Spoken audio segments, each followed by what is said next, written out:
Premiere league का एक और सीजन खत्म हो गया एंड आर्सेनल से जो एटलीस्ट चीज एक्सपेक्टेड थी कि एटलीस्ट वो सेकंड स्पॉट पे फिनिश करे वो उन्होंने कर दिया। काफी अप्स एंड डाउन थे सीजन में, उसके बारे में हम बात करेंगे, बट उससे पहले हम मार्टिन ओडेगार्ड के बारे में बात करेंगे इस वीडियो में। तो मैंने एक वीडियो में बोला था मार्टिन ओडेगार्ड के बारे में एक महीने पहले कि there is something wrong with him. तो मेरे में बोलने का जो रीजन था दैट वाज बिकॉज मेरे को साफ दिख रहा था कि there is something wrong with him. भाई अगर कोई प्लेयर अच्छा नहीं खेल रहा है एंड अगर मैं उसको बोल रहा हूँ तो मैं उसका दुश्मन नहीं हूँ या मैं उसको क्रिटिसाइज नहीं कर रहा, या मैं ये नहीं चाहता कि आप उसको आर्सेनल से बाहर निकाल के रख दो। अगर भाई मार्टिनेली इतने मैचेस में गंदी परफॉर्म करता है तो करा उसने। हावर्ट्स के कभी कभी गेम बहुत अच्छे हो जाते हैं, कभी कभी बहुत खराब करता है, तो मैं बोलता हूँ साका का गेम अच्छा नहीं है, कभी नहीं होता। तो सेम भाई ओडेगार्ड के साथ भी होता है कि ठीक है he is our captain, but उसका ये सीजन अच्छा नहीं गया तो नहीं गया था।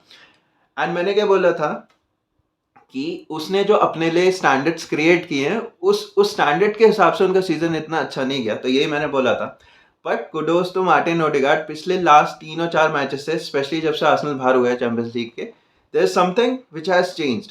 अच्छा, तो उनका सीजन क्यों अच्छा नहीं गया इसके बारे में बहुत सारे रीजन हो सकते हैं, कुछ पर्सनल प्रॉब्लम्स हो सकती हैं, या मे बी इंजरी हुई थी तो इंजरी के बाद उनको थोड़ा सा वो इतना वो मैच फिट नहीं थे, physically he was lacking strength और समथिंग, वो भी एक रीजन हो सकता है। या तो फिर उनका कॉन्फिडेंस कम था, और मे बी जो मेरे को लगता है it might be a combination of all these, plus he was kind of over cost. तो यहाँ पे अगेन मैं आर्टेटा की कोई बुराई नहीं कह रहा, मैं बस इतना कह रहा हूँ 2021-22 से आर्सेनल ने ये मेन टीम जो उसका जो जो उसका जो मेन ये टीम को जिस तरीके से बनाना था वैसे बनाना शुरू किया। And then Martin Odegaard was a main player for us. He is still the main player for us, and for me, he is still the captain for us.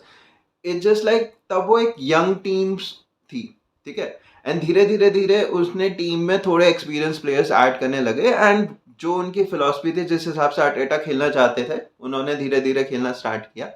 But for me Martin Odegaard इस season में still वो उसी चीज पे stuck थे कि कैसे he has to listen everything to what the coach is saying, and you know but to be honest he's not the same Martin Odegaard now. He's an experienced player now, he's our captain, so he should have that ability in him to be instinctive. And for me Martin Odegaard जब injury के बाद आए ना तो उनके mind में बहुत सारा क्लटर था, मतलब he wanted to do something but then because his head said something else, but then Arteta has taught him something else, so I think वो बहुत ज़्यादा क्लटर था।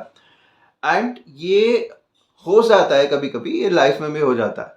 सो I think that clutter has gone outside of his right now. मेरे को लगता है किसी किसी सीनियर प्लेयर ने उनका हेल्प किया है, क्योंकि अगर आप जो रियल मैड्रिड का गेम था उसमें अगर आप डेक्लन राइस का इंटरव्यू सुनेंगे तो जो उन्होंने फर्स्ट गोल मारा था, so this is what Declan rice has said, ये मैं नहीं बोल रहा। तो डेक्लन राइस ने बोला था कि we Odegaard and Rice they both were discussing कि कैसे फ्री किक लेना है, and Odegaard, being a captain, being the Arteta man, so he was telling कि हम थोड़ा सा loop डालेंगे so that our players can hit it.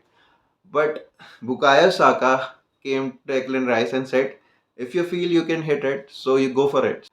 So these are some decisions you have to take as a senior player, and I think Martin Odegaard is now a very senior player for us, and he has been playing for such a long time for us. So now he should get into that role. जो role Declan Rice and Saka करते हैं ना कि they'll play according to what Arteta is saying, but sometimes they'll be very instinctive in doing things. So that is very necessary.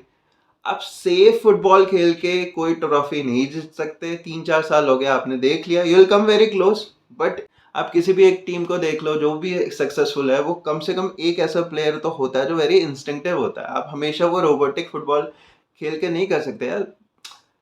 even now there are a lot of managers who are very smart, there are players who are very smart, they'll figure you out.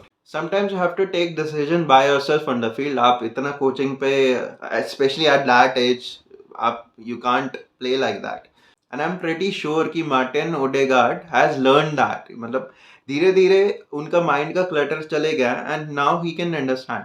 अगर आप उनका shots देखो through out the season, उनके shots काफी टेम थे, but previously in previous years we have seen कि he has got a very good shot in him. अगर he has that, I won't say कि rocket of a shot, but he has got a decent shot. भाई उसने free kick से गोल भी मारे, तो ऐसा नहीं है कि he is bad.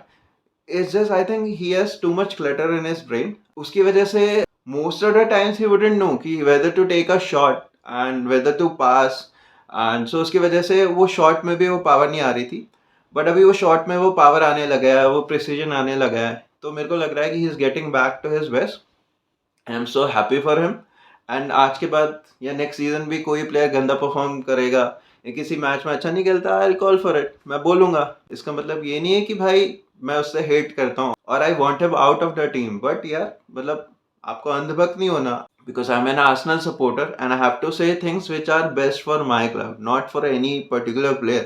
अगर मेरी टीम को नुकसान हो रहा है तो I'll say things कि जिस वजह से नुकसान हो रहा है या reasons जिसकी वजह से नुकसान हुआ है इस सीजन में. एंड कोई भी एक अच्छा प्लेयर क्रिटिसिज्म को एज अ पॉजिटिव फीडबैक लेगा, एंड वो ही मार्टिन ओडेगार्ड ने लिया है. ही new he was underperforming in this season. He knew what was wrong with him, and I think उनको काफ़ी या तो आर्सेनल स्टाफ ने या सीनियर प्लेयर्स ने हेल्प किया है, and now he is getting that thing back in his game. And that's it, इस वीडियो में इतना ही. एंड अगर आप मेरे चैनल पर नए हो और अभी तक आपने मेरा चैनल सब्सक्राइब नहीं किया तो प्लीज डू सब्सक्राइब. एंड मैं बहुत ही जल्द एक और वीडियो बनाने वाला हूँ पूरा आर्सेनल सीजन के रिव्यू पे, एंड मैं मिलता हूँ आपसे बहुत ही जल्द एक और वीडियो के साथ.